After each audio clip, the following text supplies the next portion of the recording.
Okay, so review of going to Berlin clubbing, review of Tresor, Sisyphos, Blau, KitKat, and I can't even remember. Oh yeah, I can't remember the last one. Okay, so let's start with Tresor.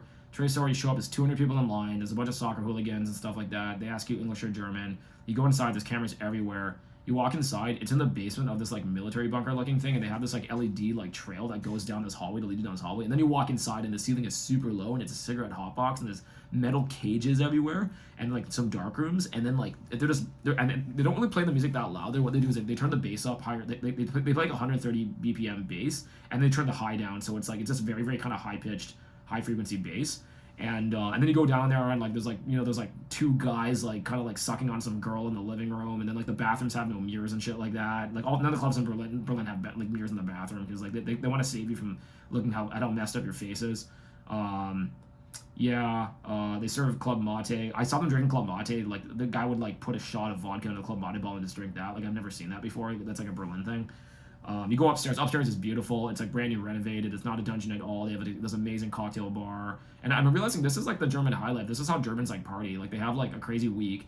But I think like because German life is so clean and orderly all the time, when they party, they want it to be like really messy and ratchet and industrial looking. One of my friends told me that was the first club she's ever been to in her entire life, which I find hilarious. All right.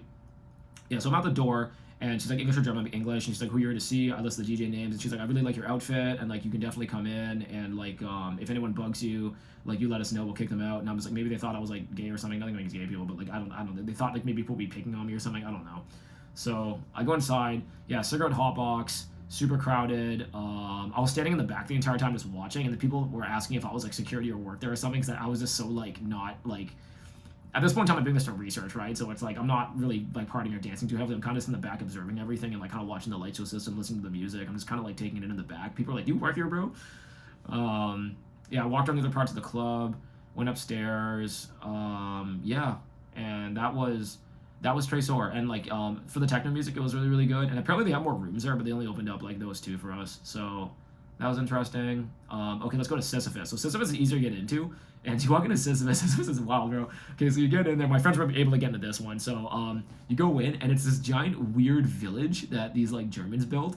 And there's like a couple of main rooms that you can go into. And they build these like weird like horror movie type sets inside of it. And there's these little houses and cottages that you can walk into. And they had like this weird indoor hot tub swimming pool. There was a hole in the wall, and you looked at the hole in the wall, and there's a miniature house inside of it.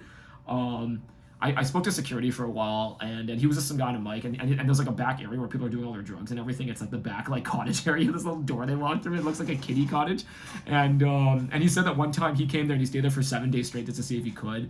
And there's a little like midget coffee shop and like a little like kind of like Hobbit looking like place where you can get food and pizza. And I realized like all the places in Berlin, you can get like food, you can get like you guys know like the idea of a party is that we have beer, we have drinks, but we also have like food, we have coffee, we have like a variety. Like Europeans, they're just about the food, right? So it's like I can't go to like a Rebel nightclub and get like an espresso and like like from like a real espresso machine and like order a pizza and get like a sandwich and a baguette going. They won't do that, right? But in Berlin they do.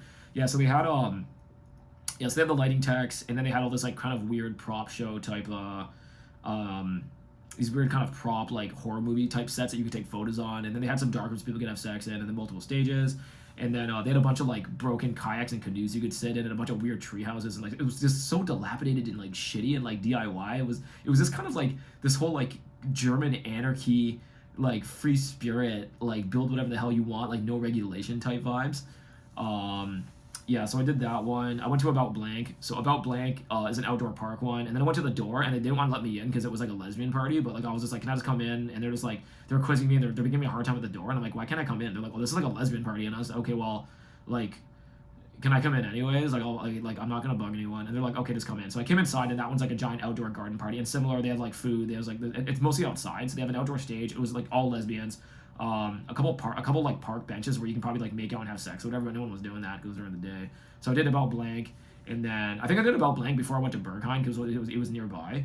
And then I went to Blau on the Sunday, which is the Sunday party. So they quizzed me at the door, and they also gave me shit at the door as well. Went inside, and then this one was like a pirate cove, and then they also had food and like a bunch of park areas where people could kind of sit near the water, and then like an indoor dance cave and like some other places to get coffee and food and bar. It was just like all the bars. But I started after doing about 5 or 6 of these, I started seeing like the pattern of what German nightclubs are like.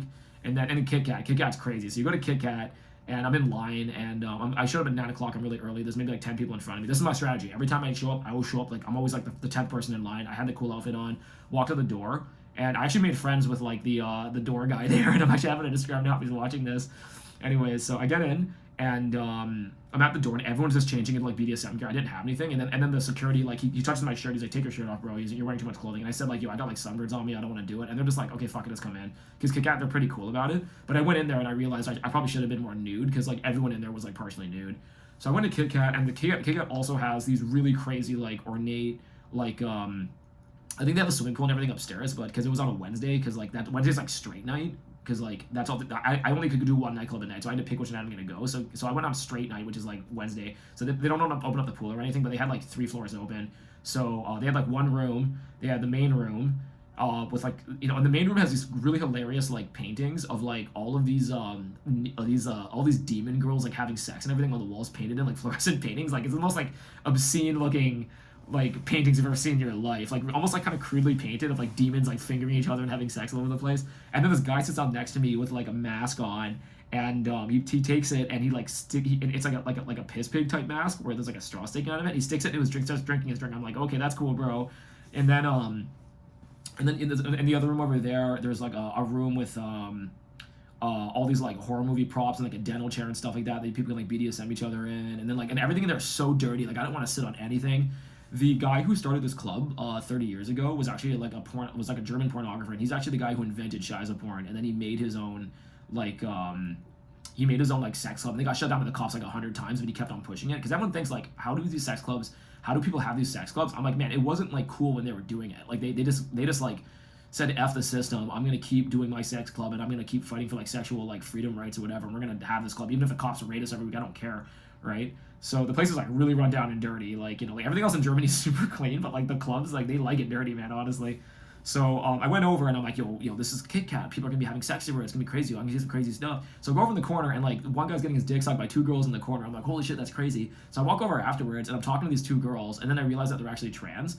And then the guy didn't realize that they were trans, and she had like her lipstick and everything like kind of smudged on her face. So I ended up having this conversation with them about transitioning for like an hour, because like the club's not really that packed. No one else is really having sex or anything. So I'm just having a conversation with them. And this was sort of my experience in Berlin, because I'm going clubbing by myself every night, so like I have no one to talk to. So I just start talking to people. So they were one was from New York, one was from England, and they met online, and they were in Berlin like going to these sex clubs. And I met a guy from Norway too, and they were talking about how hard it was to get like estrogen. Like in the U.S., you can just buy estrogen, and like you can get like your transitionary like hormones. But like in the U.K., like there's people like taking like horse urine and everything apparently and converting it to estrogen. I didn't know you could do that. They were telling me how hard it was, how desperate people were getting out there just to access their hormones. So they were transitioning, and then they said like, yeah, if you really want to see people get banged in here, bro, you got to be the change you want to see in the world. You got to like go and like do it, right? So I'm in the club. It's pretty dirty. At this point in time, I'm getting pretty tired because I've been clubbing for like almost 3 weeks straight at this point in time. And I think I left around 2 in the morning. It was starting to pick up, and I was getting kind of bored. I was kind of sitting with myself like near the lobby, and like I bought a drink, and everyone's just kind of hanging out. No one's really bugging me or anything. And they didn't have very many of the rooms open. And yeah, that was KitKat. About blank, Tresor, Sisyphos, so that's all the Berlin clubs. So yeah, so like that's pretty much what happened. Nothing too crazy beyond that, but yeah, just wear the right outfit, show up early, bring cash. For KitKat, try to dress more like BDSM fetish. Like they're pretty lenient about it, but like just for the sake of participating, because everybody in there was like in some skanky clothing. And then yeah, and I had to wear the same outfit every single day for the whole week straight. So I just like by the end of the week I just smelled like a gigolo, because my like you can smoke inside there, so all my clothing just smelled like cigarettes and like cologne, because I was just dousing myself with cologne every day because I smell so bad. But I got in every single time. And I'm like walking back into like the hostel at 7 in the morning every single night. My roommates are like, "What are you doing, bro?" Yeah, so that was cool. And yeah, if you have any questions about Berlin clubbing, let me know. There's other clubs that I haven't been to. There's like Watergate, and there's like Kraftwerk, and there's a bunch of other places. If I went back, I'd probably check them out. But after doing like 6 of those and doing Berghain, I don't feel like I need to do more of those. It's like I kind of get the point. It's like strict door policy. Get inside. They're playing really crazy techno music. You can buy Club Mate. They usually have food and stuff like that. There's some kind of bar, yeah, that's pretty much like the Berlin clubbing experience in general. Yeah. Thanks, guys. Like and subscribe.